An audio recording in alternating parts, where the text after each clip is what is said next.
ইন্ডিয়ার এই যে মলম সাংবাদিক যেটা হকার, এই কয়েকটা হকার মিলে কয়েকটা সাংবাদিক চ্যানেল যারা উল্টাপাল্টা বাংলাদেশ সম্পর্কে তথ্য দেয়, এগুলো কিন্তু জেনে শুনে দেয়।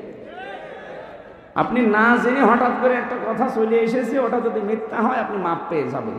কিন্তু একেবারে উদ্দেশ্য প্রণোদিত ভাবে একটা মানুষকে, একটা দেশকে কালার করার জন্য বিশ্বের কাছে আপনি উঠে পড়ে লেগে যাবেন, এইটার কোনো ক্ষমা নেই। আর এইরকম মানুষকে আল্লাহ পথ দেখায় না। কথা বুঝতেছেন? এই দেশটার পেছনে লেগে আছে এই প্রতিবেশী নামে কলঙ্ক। এরা সারাটা জীবন এরা মিথ্যা ছড়িয়েছে এই দেশটা নিয়ে, যে এই দেশে নাকি সংখ্যালঘু নির্যাতন হয়। এটা যে ডাহা মিথ্যা কথা, ভয়েস অফ আমেরিকা কয়েকদিন আগে রিপোর্ট দিয়েছে, না এটা পুরাটা মিথ্যা। তাম পৃথিবীর ভেতরে 257টা রাষ্ট্র, একমাত্র দেশ বাংলাদেশ যেখানে সাম্প্রদায়িক সম্প্রীতি সবচাইতে বেশি। আমার এই ছোট্ট বয়স, আমি যেহেতু আকিস গ্রুপে আছি, ওনাদের খতিব আমি, এই হিসাবে বহু দেশে আমারে নিয়েছে। একবারে একটা ভিসা লাগিয়ে দেয়, প্রায় 37টা দেশে যাওয়া যায়। বহু দেশে ওনার মাধ্যমে উনি যেহেতু নিজে যায়, আর সাথে করে আমার ওনার প্রতিষ্ঠানগুলো দেখায়, ওখানে যে সেমিনার করে। কয়েকদিন আগে কয়েকটা দেশে নিয়ে গেল, বড় বড় দেশ এগুলো। এই সমস্ত জায়গায় যে দেখেছি সাম্প্রদায়িক সম্প্রীতি পৃথিবীতে যে বলা হয় বাংলাদেশে 1 নম্বরে, আসলেও 1 নম্বর। এখানে রোজা আর পূজা পাশাপাশি হচ্ছে। পৃথিবীর কোন দেশে হয় আপনি দেখান? আমি পাইনি।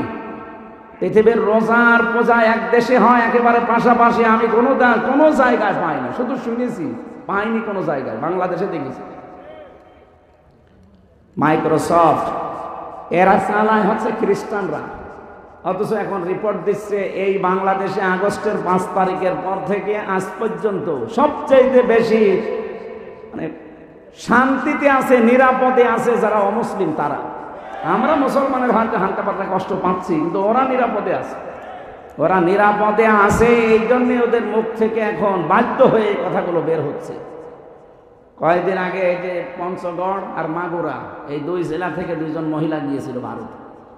সাংবাদিক ওই মলম যেটা আছে, ওর ভাইরা ভাই হবে, এসে বলছে আপনি বলেন যে আপনার মেয়েকে রেপ করা হয়েছে বাংলাদেশে, আপনারা টিকতে পারছেন না, এই জন্য আপনারা প্রচার করতে পারেন না বলে চলে এসেছেন। ভাই কি বলছ? আমি এসেছি আমার মেয়ের হাতের চিকিৎসা করার জন্য।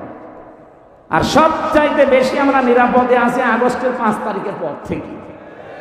ওর মুখ গেছে পোড়াটা বন্ধ হয়ে। এগুলো বিশ্বের আন্তর্জাতিক মিডিয়া দেখছে না? আপনি এতদিন মিথ্যা ছড়িয়ে পার পেয়েছেন শুধু কন্যার কারণে। এখন কন্যা নেই, এখন আর কোনো ছাড় নেই।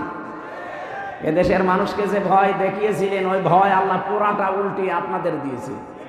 ওরা আমাদের ভয় দেখিয়েছিল যে আমরা না খেয়ে মারা যাব, এখন নিজেরাই না খেয়ে মারা যাচ্ছে। ওই দেশে এমন একটা উগ্রপন্থী জাতি ওরা, এই হিন্দুরা, সব হিন্দু না, যারা উগ্র তাদেরকে বলছি,